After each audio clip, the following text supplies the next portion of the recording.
My Sunday morning started like any other, quiet, with the soft hum of my apartment and the aroma of coffee drifting through the kitchen. Then my phone buzzed, a message from my sister. "Please don't come to Easter dinner this year. Your job would embarrass my fiancé." I stared at the screen, unable to move. I read it once, twice, 3 times. The words didn't make sense at first. Embarrass him, me. My sister, the one I had shared every secret with, the one who had cried on my shoulder when her relationships failed, the one who had borrowed money from me without hesitation, was telling me my very existence, my work, my life was shameful. I sank onto the edge of my bed. My hands trembled as I typed back slowly, carefully. I understand. It was a lie. I understood nothing. Growing up, I had always been the quiet one. Not the golden child, not the one whose achievements were clapped for or announced to the world. I worked hard silently, building my career, my future, my independence. And now, all of that seemed meaningless because it didn't fit the narrative of an Easter dinner in her perfect world. I couldn't bring myself to cry loudly. Instead, I let the pain sit in my chest, quiet and heavy, convincing myself that family sometimes hurt without intending to. But deep down, something in me broke. I replayed the memory of her words over and over. Embarrass my fiancé.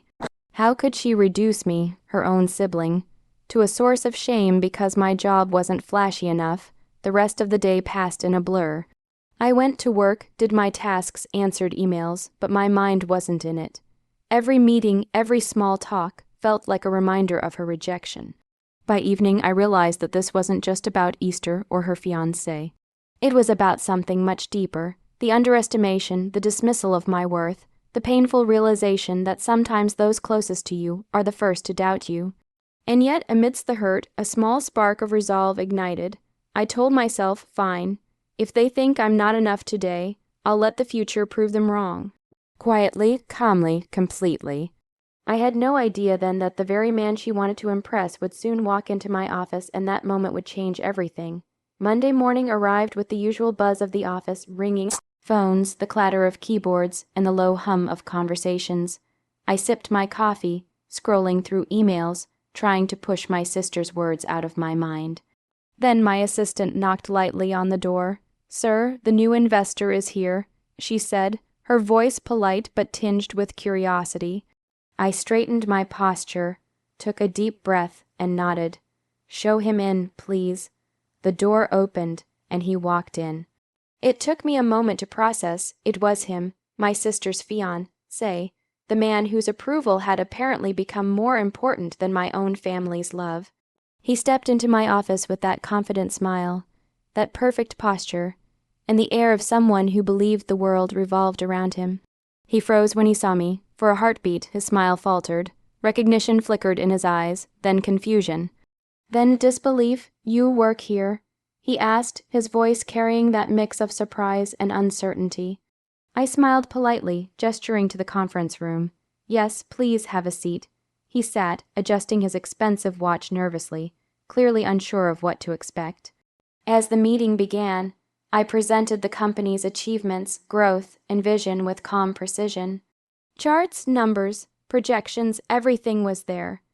Every slide a quiet testament to the hard work and dedication I had poured into building something meaningful.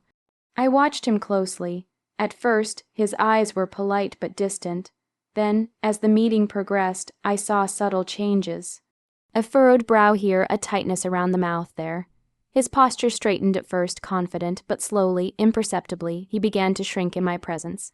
The job my sister had thought would embarrass him was the very company he was desperate to partner with. I didn't gloat, I didn't make a scene. I simply remained professional, calm, and unwavering. Each of my words, each decision I presented, quietly dismantled the illusion he had carried about me. By the end of the meeting, his charm and confidence felt fragile, almost brittle.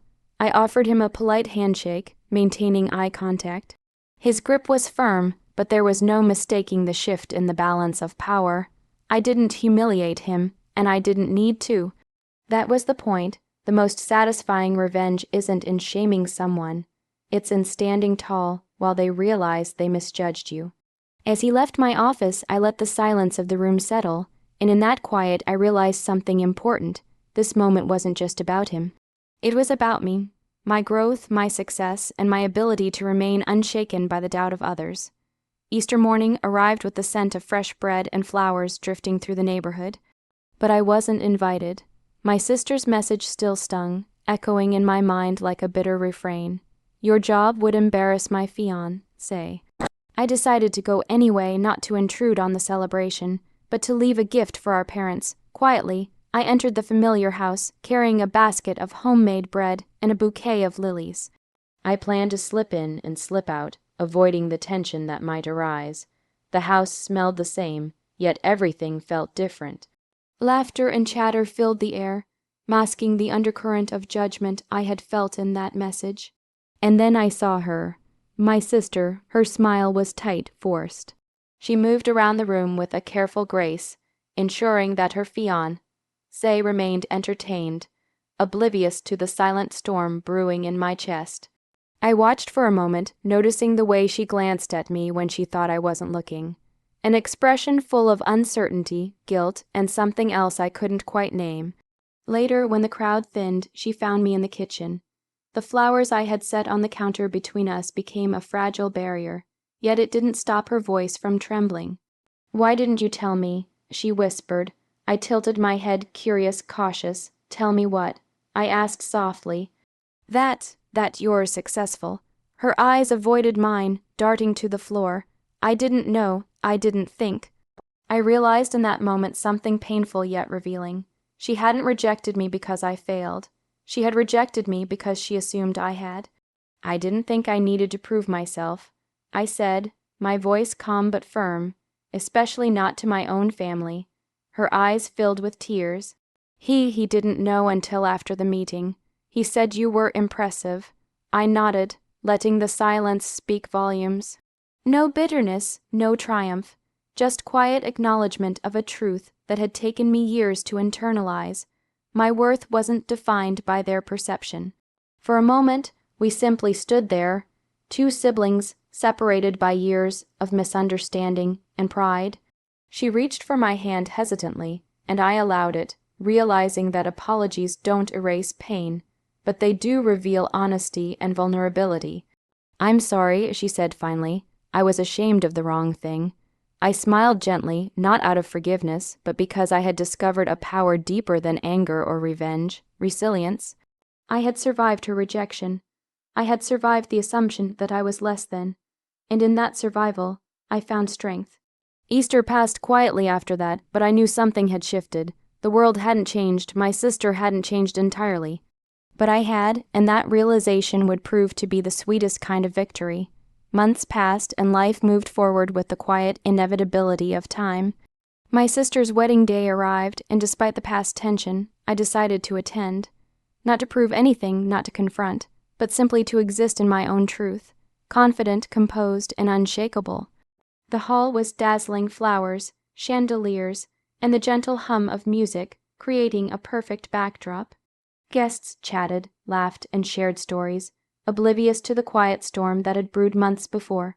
I walked in calmly, my presence unnoticed at first, and then slowly people turned, eyes widened, whispers floated through the air. I wasn't the awkward sibling anymore, the embarrassment my sister had feared. I was the CEO of a growing company, a professional with influence, respect, and success that spoke louder than words ever could. My sister's fiancé, the man whose approval had once seemed so crucial, noticed me immediately. His confident smile wavered slightly, a flicker of recognition and surprise crossing his face. Throughout the evening, I moved with ease. Guests asked questions, intrigued by my quiet authority. Conversations flowed, and each nod, each handshake, reminded me of how far I had come, not just in wealth or status, but in self-worth. Later, as the celebration settled into a quieter moment, my sister found me. Her eyes were filled with something I hadn't seen in months: humility, regret, and admiration. You never bragged, she said softly, taking my hand. You never felt the need to prove yourself. I smiled, squeezing her hand gently.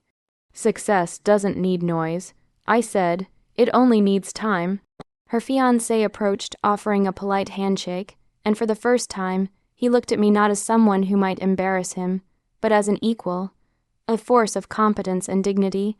There was no awkwardness, no tension, only respect, quiet and earned. That night, I realized something profound. The sweetest revenge isn't in humiliation, shouting, or spite. It isn't in proving someone wrong or making them feel small. The sweetest revenge is in standing tall while others realize, perhaps too late, that they underestimated you. I danced, I laughed, I celebrated not for them, but for myself. Every step, every word was a testament to the journey I had endured, the rejection, the hurt, the silent nights of doubt, and the victories they never saw coming. When I finally left, the night sky clear and full of stars, I felt light, free, whole. The past could no longer touch me because I had claimed my worth, my dignity, and my life. And in that calm, shining triumph, I understood. The best revenge is living well, and letting the world, quietly, take notice.